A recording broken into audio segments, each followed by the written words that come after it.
চাঁদাবাজ ও সন্ত্রাসীদের তালিকা প্রকাশ করে শীঘ্রই অভিযান পরিচালনা করা হবে বলে মন্তব্য করেছেন স্বরাষ্ট্রমন্ত্রী সালাউদ্দিন আহমেদ। বুধবার ঢাকা মহানগর পুলিশের ঊর্ধ্বতন কর্মকর্তাদের সঙ্গে মত বিনিময় সভা শেষে সাংবাদিকদের এই কথা বলেন তিনি। স্বরাষ্ট্রমন্ত্রী বলেন, ইতোমধ্যে ঢাকা সহ সারা দেশে চাঁদাবাজ, অস্ত্রধারী এবং দাগী আসামিদের তালিকা তৈরির কাজ শুরু হয়েছে। অত্যন্ত নিরপেক্ষভাবে এই তালিকা তৈরি করা হচ্ছে, যেন কোনো প্রকৃত অপরাধী ছাড় না পেয়ে যায়। বিকাশ পেমেন্টে 10,000 টাকার বেশি অফার। শপিং চলছে তো।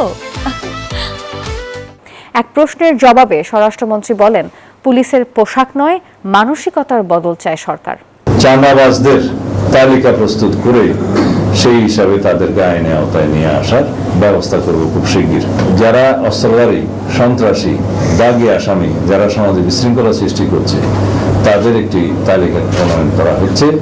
সেটা নির্মোহভাবে তালিকা প্রণয়ন করা হচ্ছে এবং আনবায়াস তালিকা প্রণয়ন করা হচ্ছে। সেটা আমরা স্ক্রুটিনি করে তাদেরকে আইনের আওতায় নিয়ে আসার ব্যবস্থা করব খুব শিগগির।